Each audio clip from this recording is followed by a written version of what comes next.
بسم الله الرحمن الرحيم والصلاة والسلام على رسول الله سيد الأولين والآخرين وعلى آله وصحبه الغر الميامين ومن تبعهم بإحسان إلى يوم الدين.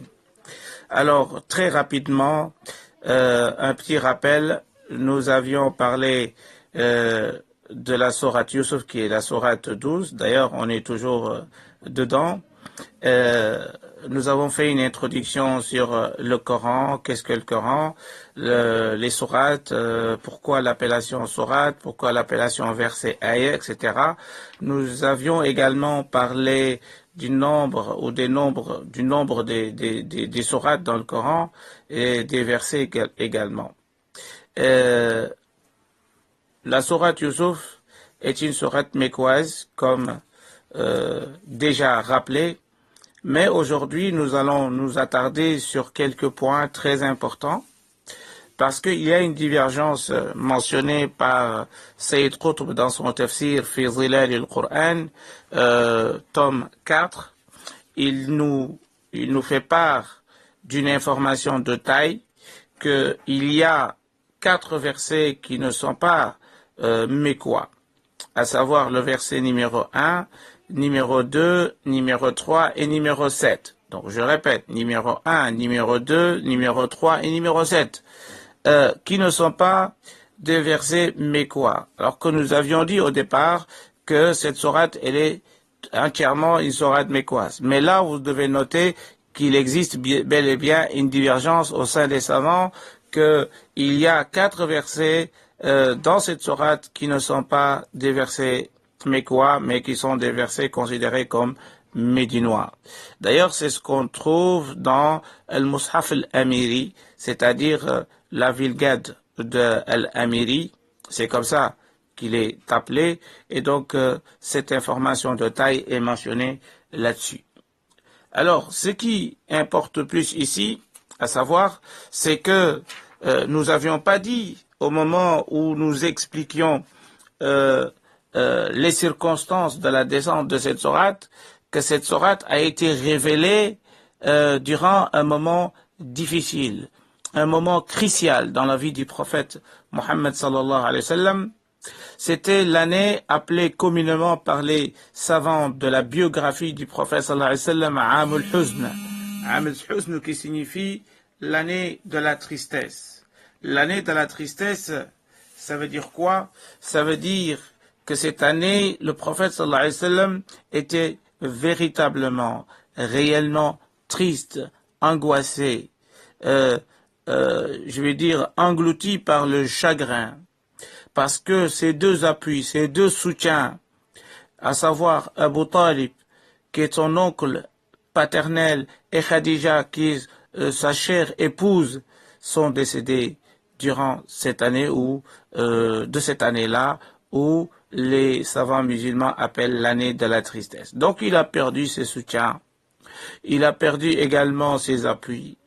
Il n'a plus personne à part Dieu et quelques infimes compagnons qui se sont convertis récemment à l'islam. Donc ce fut un moment difficile, une grande épreuve pour le prophète de l'islam, surtout pour continuer et mener sa prédication. Cette sourate également, qui est la sourate Yusuf, est un soulagement pour le prophète sallallahu alayhi wa sallam. D'ailleurs, c'est pour cela qu'Ata ibn Rabah, pour ne pas me répéter, avait dit que cette sourate supprime la tristesse, supprime les chagrins. Celui qui souffre, qui a des angoisses ou qui vit dans la tristesse, il n'a qu'à lire la sourate Yusuf et il sera, Inch'Allah, épargné de cette angoisse et de cette tristesse. Alors nous allons survoler un peu la sourate Yusuf. Et nous allons voir que cette sourate, en fait, elle est jalonnée d'épreuves. Surtout pour l'élément ou l'acteur central de cette sourate qui est Yusuf alayhi salam. Nous allons voir, par exemple, comme nous dit Sayyid Qutb dans son tafsir, il nous dit « Wa huwa yu'ani sunufan min al-mihan » c'est-à-dire que Yusuf alayhi salam, il éprouvait pendant ce moment plusieurs épreuves, c'est-à-dire il vivait plusieurs épreuves à l'époque. Mihnatu kayd al-ikhwa, l'épreuve de la ruse de ses frères. Il n'y a pas une épreuve plus grande que cela. Mihnatul Jub, lorsqu'on l'a jeté dans le puits, ça aussi c'est une épreuve. La peur qu'il éprouvait à l'intérieur de ce puits. Mihnatul Riq, il a été vendu comme un esclave en Égypte. Il a été comme un objet qui se vend et qui n'a plus de liberté ni de choix sur son sort. Personne ne l'a protégé pendant ce moment à part Dieu. Donc il vivait dans la protection d'Allah subhanahu wa ta'ala. Donc il était sorti donc de la protection de ses parents, il était seul, on l'a vendu, et que ses frères qui l'ont abandonné et qui l'ont jeté dans ce puits. Nous allons voir encore plus tard l'épreuve de la femme du roi Imra'at al-Aziz, qui voulait que Youssouf puisse avoir une relation intime avec elle.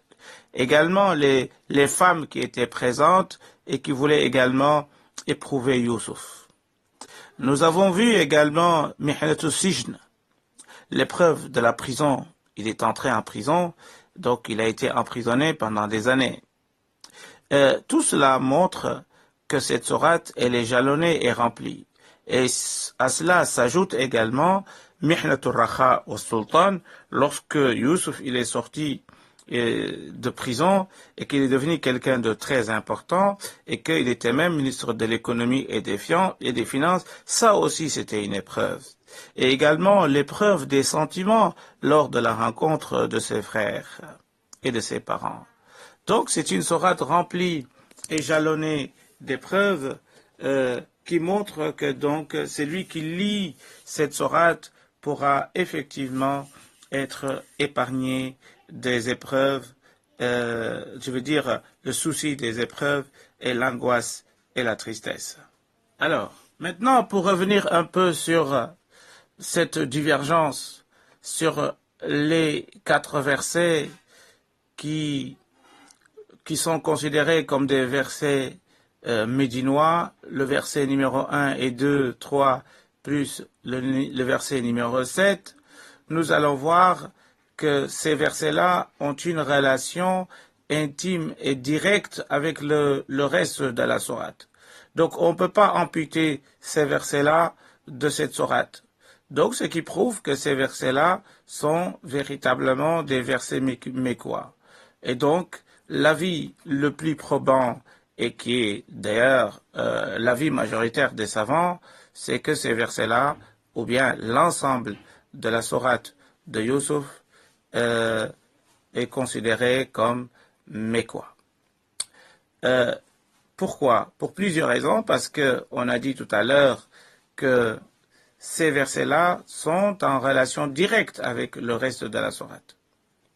Et qu'on ne peut pas comprendre réellement le récit sans cette introduction, parce que cette introduction elle est très importante, parce que c'est une introduction qui montre comment le prophète sallallahu alayhi wa sallam affrontait les Mécois, les Qurayshites de la Mecque, avec l'arabité du Coran. L'arabité du Coran qui est un aspect très important. ذلك من أنباء الغيب نوحيه إليك وما كنت لديهم إذ أجمعوا أمرهم وهم يمكرون. Donc le Coran dit au prophète sallallahu alayhi wa sallam, tu n'étais pas présent au moment où ils fomentaient leurs affaires alors qu'ils étaient en train de faire des ruses, tu n'étais pas présent. Alors donc le début de la sourate explique deux choses. La première, c'est l'arabité du Coran, c'est-à-dire le prophète sallallahu alayhi wa sallam affronte les Arabes de la Mecque avec l'arabité du Coran, et ça c'est un aspect connu par les exégètes, que c'est un aspect qui caractérise les versets mécois. Youssouf alayhi salam, il est appelé Al-Karim, Ibn al-Karim, Ibn al-Karim, Ibn al-Karim. L'honorable, fils de l'honorable, fils de l'honorable, fils de l'honorable. C'est-à-dire que Youssouf, il a des ancêtres, tous sont des prophètes. Jusqu'à Ibrahim alayhi salam. Donc c'est Youssouf, Ibn Yaqub. Youssouf, il est prophète. Yaqub, qui est Jacob, est un prophète. Ibn Ishaq, qui est le fils d'Isaac, qui est un prophète, mais qui est également le fils d'Ibrahim, qui est également un prophète. Donc, il a une généalogie noble, donc de prophètes composés de messagers et de prophètes. Alors, nous avions donc, pour revenir à la sourate, donc Alif Lam Ra, Tilka Ayatul Kitabil Mubin. Tilka Ayatul Kitabil Mubin. Donc ici, Allah subhanahu wa ta'ala met en évidence que ces versets-là, c'est-à-dire les versets qui composent la sourate de Youssouf, sont des versets clairs et limpides. Tilka ayatul kitabi al-mubin. Inna anzalnahu Qur'anan arabiyan. Nous l'avons fait descendre, ce Coran, en langue arabe claire. En langue arabe claire. D'autres nous disent que ici, ça ne veut pas dire la langue arabe, mais signifie tout simplement la clarté. Arabiyan, c'est-à-dire clair et limpide. La'allakum ta'qiloun, pour que vous puissiez le comprendre. Le comprendre, parce que si le Coran est clair et descendu dans votre langue, vous les Arabes, vous ne pouvez plus dire qu'on ne comprend pas ce Coran.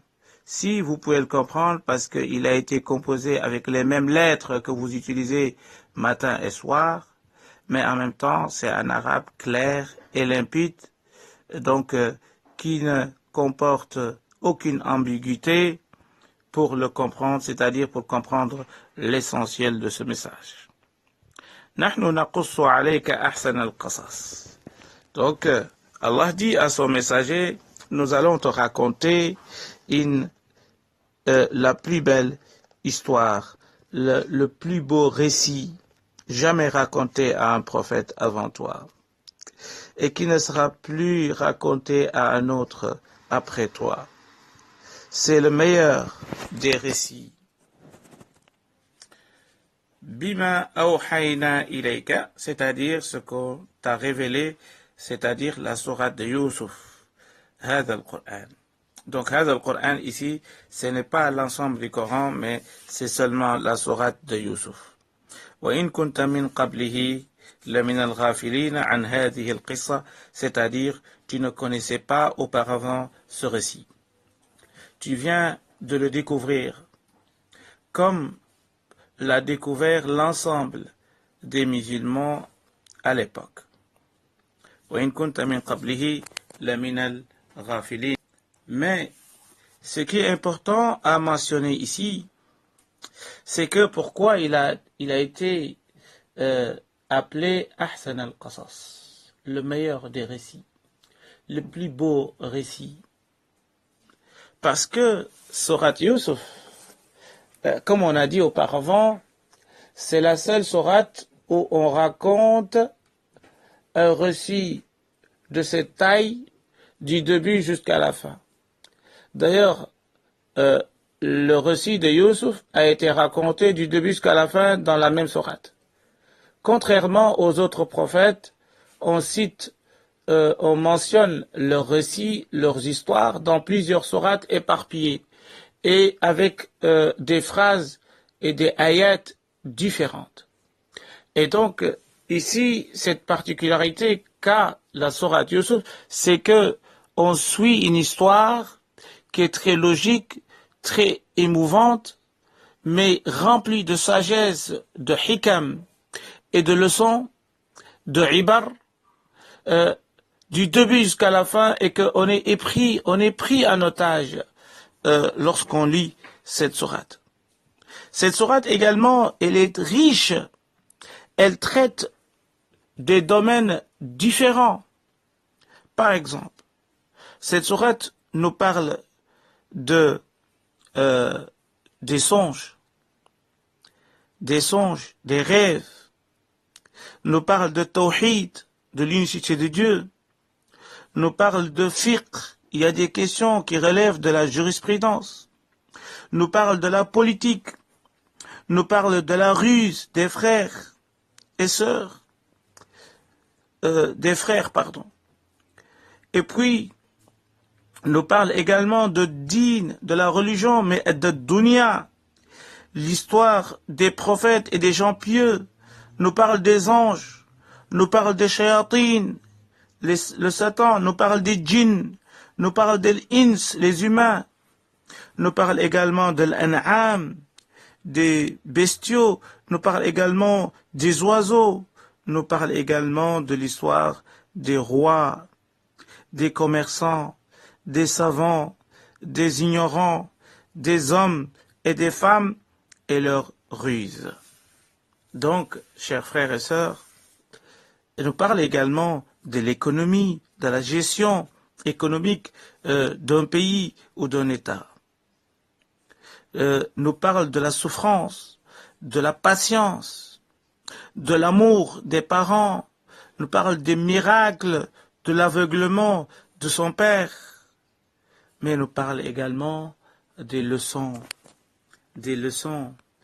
et des ibar, ce qu'on appelle en arabe al-ibar, al-durus al-mustafada min hadihi as-sura, c'est-à-dire les leçons et les sagesses qu'on peut en tirer. Et le pardon également, le pardon surtout au moment où on est puissant, pas au moment où on est faible, parce que certains pensent que même si tu n'as pas les capacités de se venger et que tu pardonnes, ce n'est pas le pardon le plus important. Le pardon le plus important, c'est lorsqu'on est en puissance, lorsqu'on est en état de force contre nos ennemis.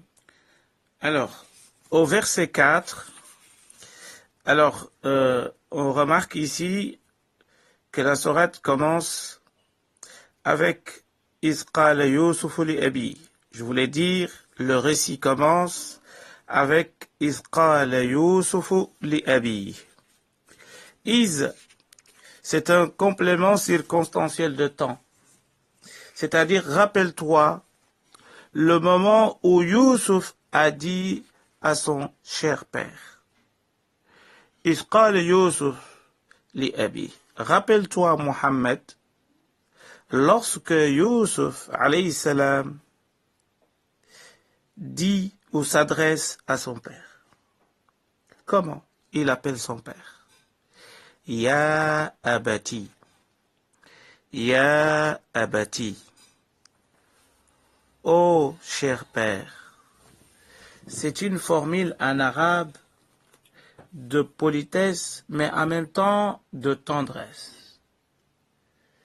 Quand tu dis Ya Abba et Ya Abati, Abati, Abati, et nous allons voir également dans ce récit cette tendresse et cette compassion et cette rahma, cette miséricorde qui existe réellement entre Youssouf et son père. Même lors de l'appellation, au moment où il l'appelle, que le fils appelle le papa ou le papa appelle le fils. Il l'appelle pas comme le font le commun des mortels. Il l'appelle avec une appellation de tendresse. Il y a abati, c'est une formule de tendresse dans la langue arabe. Inni ra'aytu ahada ashara kawkaban. J'ai vu en songe, en rêve, 11 étoiles. 11 étoiles. Wash-shamsa wal-qamar. J'ai vu également le soleil et la lune. Je les ai vus tous prosternés devant moi. Ra'aytuhum li sajidin. Ils se sont prosternés, les 11 étoiles, plus le soleil, plus la lune, ça fait 13. Tous se sont prosternés devant moi. Mais nous allons voir une subtilité dans la langue arabe. Pourquoi il a dit ra'aytuhum? Normalement, il devait dire ra'aytuhunna. Parce que dans la langue arabe, le pronom hum,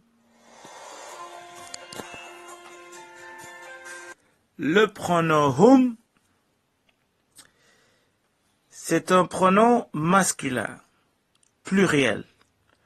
Alors que les astres, les étoiles, le soleil et la lune sont des noms féminins. Alors, les savants musulmans, c'est-à-dire les exégètes du Coran, nous disent c'est parce que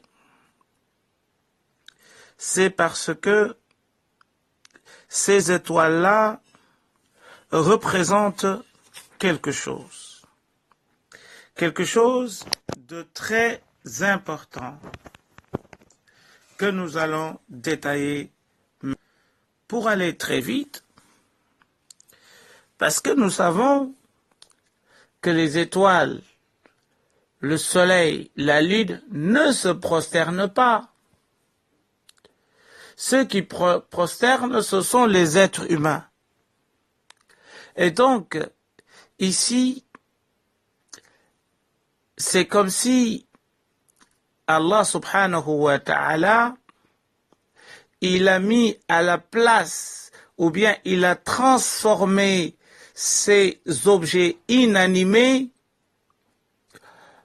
en des personnages animés, doués de raison, qui sont capables de se prosterner. C'est cela la raison, c'est-à-dire أنه أجرى الكواكب مجرى العقلاء. C'est comme si les étoiles étaient douées de raison et qu'elles sont capables de se prosterner.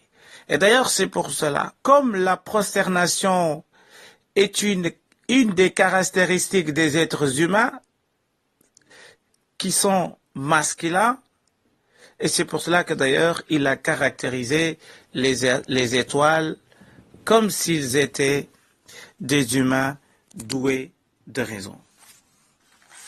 Alors, ra'aytuhum li sajidin. Je les ai vus tous prosternés devant moi. Maintenant, c'est le papa qui doit répondre.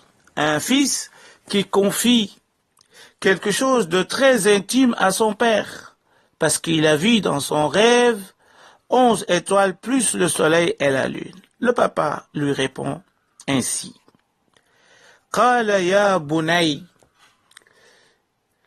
La même formule de tendresse, si le papa appelle son fils, au lieu de dire yabni, il a dit ya bunay. Ya bunay. C'est une formule de politesse, mais en même temps remplie de tendresse et d'amour et de compassion. Ya bunay. Ô fiston, ô cher fils, la taqsus ru'yaka ala ikhwatik. Ne raconte pas ton histoire, ton rêve, ala ikhwatika, à tes frères. Ah non, il ne faut pas faire ça. Ne leur raconte pas ce rêve. Parce qu'il y a une différence entre ar-ru'ya et ar-ru'yatu. Ar-ru'ya en arabe c'est le rêve. Ar-ru'yatu, ça c'est la vision avec les yeux. Ar-ru'ya en arabe, ça c'est le songe. Ar-ru'yatu, ça c'est la vision des yeux. La taqsus ru'yaka. Ne raconte pas ton rêve à tes frères. Pourquoi? Fayakidu laka kaida. Si tu leur racontes ton rêve, ils vont ruser contre toi. Ah ouais, ils vont faire des ruses, ils vont comploter contre toi. Pourquoi? Pourquoi ils doivent faire ça? Pourquoi ils vont faire ça contre leurs frères? car inna shaytana lil insani aduwwun mubin. Le Satan est un ennemi manifeste et redoutable pour l'homme. Oui, parce que la jalousie va s'installer. Parce qu'un enfant parmi les plus petits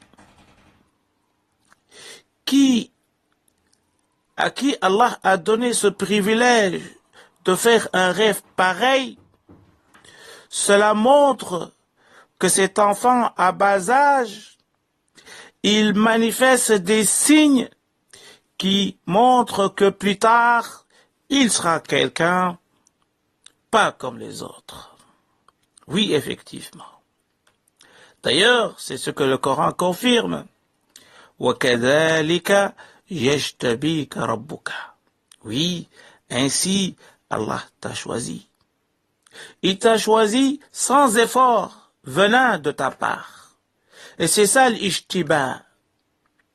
L'ishtiba, c'est lorsqu'on te choisit sans que tu fasses des efforts. C'est un choix divin, c'est Allah qui veut qu'il soit ainsi. Il t'a choisi alors que tu n'as pas encore fait assez de prosternation, tu n'as pas fait assez de bonnes choses, ni de bonnes actions, mais c'est la volonté divine qui t'a choisi. كَذَلِكَ يَجْتَبِيكَ رَبُّكَ. رَبُّكَ, ton Seigneur. C'est lui qui t'a choisi. وَيُعَلِّمُكَ. Et lorsque Allah te choisit, il t'enseignera. يُعَلِّمُكَ مِنْ تَأْوِيلِ الْأَحَادِيثِ. Alors, quelle est la spécificité de Youssouf? C'est que Allah, il va lui donner la science qui lui permet d'interpréter les rêves. Oui, il n'a pas dit ici rêve, mais il a dit ahadith bi'tibari al-hikaya. Ça veut dire quoi? C'est-à-dire que lorsque quelqu'un fait un rêve, il a hâte à raconter son rêve, c'est-à-dire yatahaddathu bihi. Et d'ailleurs, donc, bi'tibari al-hikaya, lorsqu'il va raconter le rêve, c'est pour ça qu'il a appelé le rêve, c'est-à-dire le fait de le raconter. Al-ahadith. وَيُتِمُّ نِعْمَتَهُ عَلَيْكَ. Parce que Allah voulait te gratifier et combler ses bienfaits en toi, c'est-à-dire de te donner et de te gratifier le grade que l'on appelle al-nubuwa, la prophétie. Oui, donc Youssouf a été choisi, on lui a enseigné la science d'interpréter les rêves, mais il voulait combler ses faveurs en lui donnant le grade de la prophétie. Alors, nous allons nous arrêter un peu sur le mot ta'wil al-ahadith. Ta'wil al-ahadith. Ça veut dire quoi? Ça veut dire interpréter. Mais le mot ta'wil, ça vient du mot awwala. Awwala, ça veut dire quoi? C'est-à-dire la finalité, le sort de toute chose, c'est-à-dire l'advenir, ce que les choses vont devenir plus tard. On va te donner l'explication des choses au moment de leur exécution, au moment où ces choses vont se produire. ما آلت إليه الأمور. نعم. تأويل الأحاديث. Le rêve que tu as vu va se produire à un moment donné dans le futur. Donc, ما يؤول إليه الحلم. Ce que le rêve va advenir dans le futur. Oui, adviendra dans le futur. C'est ça, ta'wil al-ahadith. ويتم نعمته عليك. النعمة ici, c'est la prophétie. Oui. Le bienfait ici, c'est la prophétie. وعلى آل يعقوب. Et sur la famille de Yaqub, qui est Jacob, comme il leur a donné également la prophétie, كما أتمها على أبويك, comme il avait donné également la prophétie à tes parents. Ben oui, à tes parents. Il a donné la prophétie à Yaqub, mais il l'a donné également à Ishaq, comme il l'a donné encore à Ibrahim alayhi salam. Min qablu Ibrahim wa Ishaq. Inna rabbaka alimun hakim. Oui, Allah, il est omniscient. Il sait à qui donner la prophétie. Allahu a'lamu haythu yaj'alu risalata. Allah sait mieux que quiconque où il dépose, où il confie, où il place sa confiance à la personne qui va choisir pour lui donner la prophétie. Alim. Allah sait tout, mais sa science, elle est subtile. Alimun Hakim, il est sage. Il est sage. Celui qui est sage, c'est celui qui sait placer chaque chose à sa place.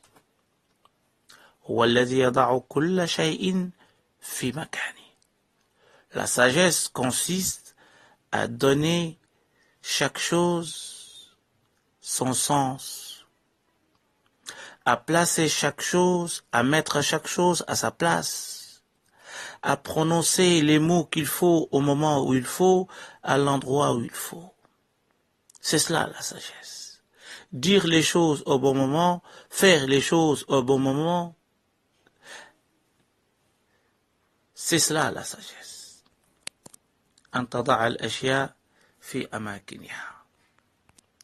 Nous allons nous arrêter ici et Inch'Allah prochainement nous allons attaquer le 7e verset Inch'Allah. Barakallahu fikum. Wassalamu alaikum wa rahmatullahi ta'ala wa barakatuh.